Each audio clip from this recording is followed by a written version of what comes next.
The auto industry could be reshaped by a repossession device for cars. Special technology makes a vehicle impossible to start after the owner misses a payment.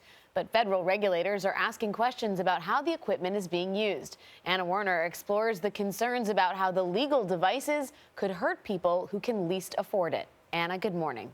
Good morning. Well, imagine getting in your car and it won't start, but not because there's anything mechanically wrong with it. Turns out the dealer you bought the car from has turned it off. Many people around the country say it's happened to them, including the couple we spoke to in St. Louis.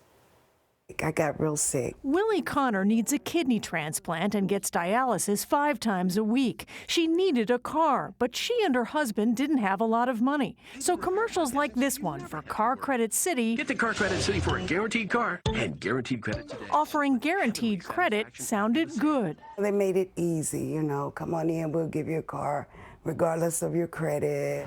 That dealership is what's known as a buy here, pay here auto lender, which means the dealership does its own financing on transactions. The price was high. A 2007 Chevy with more than 100,000 miles would cost them over $21,000 after payments at almost 29% interest, nearly 6 times the national average. But I had to get to dialysis.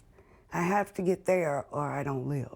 These are your grandkids. Then one day in 2012, she came out of the treatment center and found the car wouldn't start. Why? She says even though she had told them she would be a few days late on the payment, the dealer had turned the car off.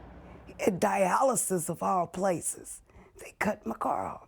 How? With a device similar to this one. It's something called a starter interrupter, technology that, combined with GPS tracking, allows a dealer to remotely track the location of a car, then disable it from starting, as long as the car's not moving. Connor was left stranded. What did that make you feel like? Like I was just failing at everything. Everything. My health, my life, everything was a failure.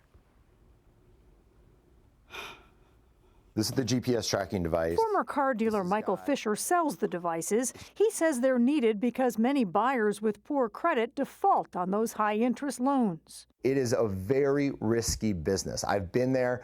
I lost a lot of cars, which I didn't even think was possible. I could find the customer, I just couldn't find the car. But there are no federal laws on how to disclose or use the devices, and just 4 states have any regulations. And Chris Kukla with the Center for Responsible Lending says there are safety concerns. You're on your way to pick your kids up, you stop at the store and suddenly you can't start your car and your kids are left alone at a school. Or there are certainly stories of families where the mom was trying to get a kid to the emergency room and they got out to the driveway and they couldn't start their car. Even Fisher says The dealership should at least know where the vehicle's at when they're shutting it off.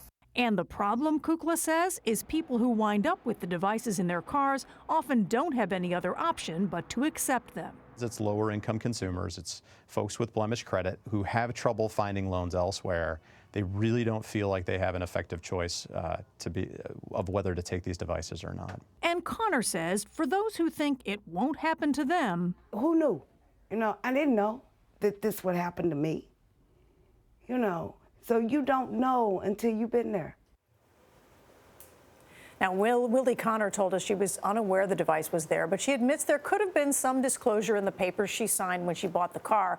The dealership later sued the Connors for money they said they were still owed. The couple's attorney says the lawsuit was later dismissed. Now, we reached out to the dealership where the Connors bought the car, Car Credit City, several times, and finally were told by a representative that they weren't interested. At which point they hung up on me. She raises a really good point. You don't know until you've been there, but from the business point of view, you know going in, they're saying that we could cut off your car if you don't pay the loan, so we expect you to pay the loan. And some of the dealers, like Michael Fisher, would say, look, they can come repossess the car. At least this way, maybe you have a chance to keep the car. So the question is, do you know when you get a car like this what it is, and are you okay with that? And are you not getting stranded at kidney dialysis? Yeah, or in a bad neighborhood? She was going to be late. So. Right. All right. Thank you very much, Anna.